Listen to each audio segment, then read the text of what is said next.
Hello दोस्तों, हम लोग आ चुके हैं आर के स्टडी सेंटर अर्थात पढ़ाई।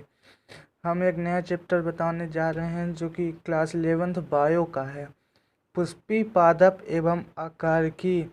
इसमें देखिए, वर्तिका अंडाशय, इसके अंदर होता है बीजांड। ये देखिए, इसके अंदर बीजांड, वर्तिका वर्तिकाग्र, अंडाशय, ये मादा जनन तंत्र है। और ये देखिए, परा परागकोश और पुतंतु पुतंतु मिलकर पुंकेसर बनाते हैं। इनका समूह ये नर जनन तंत्र है। ये इसको बोलते हैं पुष्प ग्रंथ, जो पुष्प को धारण करता है। यहाँ पे पुष्पासन, जहाँ पर ये वाला देखिए, जिस पे पुष्प रुका रहता है। और इस एक पत्ती को बोलते हैं दल, और इस पत्तियों के समूह को दल पुंज कहते हैं। और ये जो हरा वाला भाग है, इसको भी दल कहते हैं, लेकिन इसको बाह्य दल कहते हैं। ठीक है, चलिए आते हैं अब मूल में।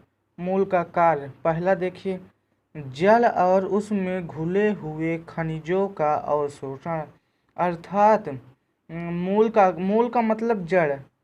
तो जो जल है, तो जल, नीचे से जल और उसमें घुले हुए खनिजों का अवशोषण करना। बी नंबर है, जमीन में जकड़ना ताकि वृक्ष सीधा खड़ा रह सके। अर्थात ये मूल जमीन में बंधी रहती हैं, जकड़ी रहती हैं, जिससे पेड़ खड़ा रह सके सीधा।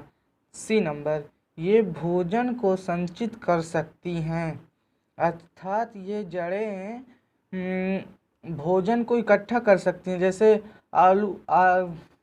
जैसे आलू में हो गया, अरुई हो गई, अदरक हो गए, ये सब। वृद्धि नियामक हार्मोन का संश्लेषण, ये जो इनको वृद्धि करने वाले हैं, इन हार्मोन्स का संश्लेषण करती हैं।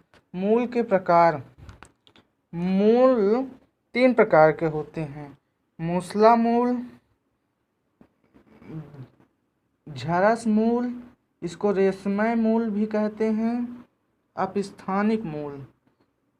ये देखिए, बीज में 2 प्रकार होता है। ऊपर वाले को कहते हैं भ्रूण के अंदर होता है प्रांकुर, नीचे की तरफ होता है मूलांकुर। प्रांकुर को परोह तंत्र कहते हैं, जो वृद्धि करके पेड़ बनाता है, तथा मूलांकुर को कहते हैं मूल तंत्र, जो जड़ बनाता है। ये देखिए, मूल 3 प्रकार की होती है, मतलब और भी हो सकती है। प्राथमिक मूल, ये जो एकदम निकल रहा सीधा सा प्राथमिक मूल। इसके बाद जो ऐसे निकलेगा जड़ की तरह, इसे द्वितीय मूल कहेंगे। और दूसरे के बाद दूसरे में, जब उसी दूसरे में एक और निकलेगा, ये देखिए इस तरह, तो उसे कहेंगे तृतीय मूल। चलिए आते हैं अगले वाले में। पहला नंबर क्या था? मूसला मूल।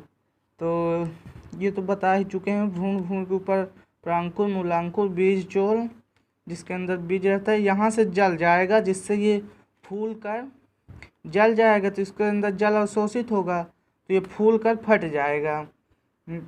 ये देखिए, बीज पादप, तृतीय मूल, ये सब बता ही चुके हैं। यह मुख्य रूप से द्विबीजपत्री है, मतलब ये पादप द्विबीजपत्री है, मिलते हैं। पुष्पी पादप एंजियोस्पर्म आवृतबीजी 2 प्रकार के होते हैं। मतलब पुष्पी पादप को एंजियोस्पर्म भी कहते हैं या आवृतबीजी भी कहते हैं। ये 2 प्रकार के होते हैं। दूसरा नंबर बी, दूसरा नंबर क्या बताए थे? बी नंबर, उसमें झकड़ा मूल, तंतुक मूल। यह एक बीजपत्री पादप में मिलता है। एग्जाम्पल गेहूं, घास, ये बता ही चुके हैं। झकड़ा मूल मतलब जिसकी प्राथमिक मूल कुछ समय के लिए जीवित होती हैं और फिर नष्ट हो जाती हैं। तने के आधार से कई तंतु के रूप में मूल का निर्माण होता है। मतलब प्राथमिक कुछ समय के लिए जीवित रहते हैं, मतलब ये जो मूल है ये जब अंकुरित होता है तो तभी के लिए रहती हैं, फिर नष्ट हो जाती है, मतलब कुछ समय बाद ये नष्ट हो जाती हैं और इसके जगह पर तंतु के रूप में कई जड़ें निकल जाती हैं, मूल का निर्माण हो जाता है कई सारी। एग्जाम्पल है गेहूं और घास में। अपस्थानिक मूल, ये दोनों द्विबीजपत्री और एक बीजपत्री पादप में मिलते हैं। मूलांकुर के अलावा एक पेड़ के किसी भी भाग से अगर मूल का निर्माण हो जाए तो ऐसी मूल को हम अपस्थानिक मूल कहते हैं। अर्थात ये पादप द्विबीजपत्री और एक बीजपत्री दोनों मिलते हैं। मूलांकुर के अलावा एक पेड़ के किसी भाग से अगर मूल का निर्माण हो जाए, अगर यहाँ के अलावा नीचे मतलब मूल के अलावा अगर पेड़ के किसी भी भाग से मूल का निर्माण हो जाए तो उस ऐसी मूल को हम अपस्थानिक मूल कहते हैं। मतलब यहाँ के अलावा अगर यहाँ से कहीं से भी मूल का निर्माण हो जाए उसे अपस्थानिक मूल कहते हैं। ये देखिए जो गांठें हैं इसे पर्व संधि कहते हैं। ये वाली गांठें ये पर्व संधि कहते हैं। इन दो गांठों के बीच में जो खाली जगह है इसे पर्व कहते हैं। ये आप लोग देखते होंगे गन्ना में, बांस में, बरगद में भी होता है, इसे निकल जाती है जड़। अब बात करते हैं मूल के भाग। मूल के 4 भाग होते हैं। पहला नंबर मूल गोप, जिसे इंग्लिश में कहते हैं रूट कैप। दूसरा नंबर है मेरिस्टमी विभाज्योतिकी क्षेत्र, फिर दीर्घीकरण क्षेत्र, परिपक्वन क्षेत्र। ये देखिए जल का अवशोषण करना, मूल रोम। ये देखिए जो है ये वाले, ये मूल रोम है।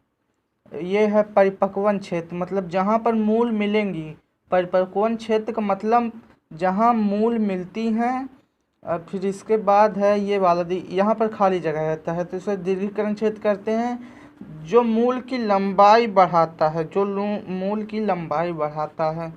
ये देखिए यहाँ पर ये बढ़ेगा, ये घटेगा। विभाज्योतिकी क्षेत्र दोनों का निर्माण करते हैं, मतलब दीर्घीकरण, ये वाला विभाज्योतिकी क्षेत्र दीर्घीकरण क्षेत्र और मूल गोप दोनों का निर्माण करता है।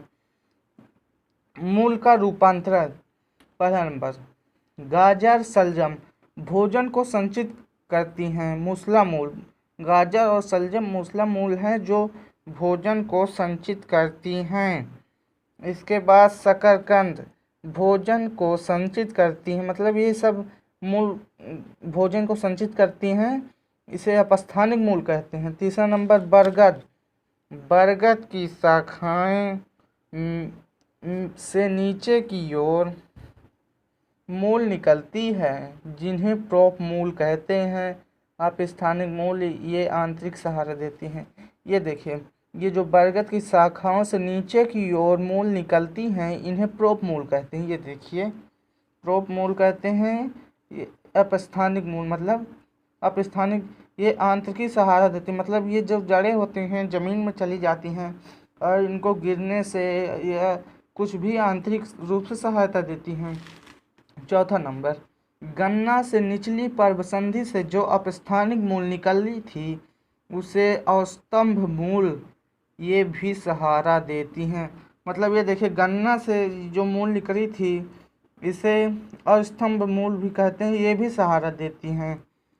राइजोफेरा, राइजोफेरा यह दलदल वाले क्षेत्र में मिलती हैं जिससे ऑक्सीजन की कमी होती है, जिससे यह ज़मीन से बाहर आ जाती है, जिसे श्वसन मूल कहते हैं। ये देखिए ये दलदल वाले क्षेत्र में मिलती हैं ये मूल, ऑक्सीजन की कमी होती है तो ये ज़मीन से बाहर आ जाती है जिसे श्वसन मूल कहते हैं।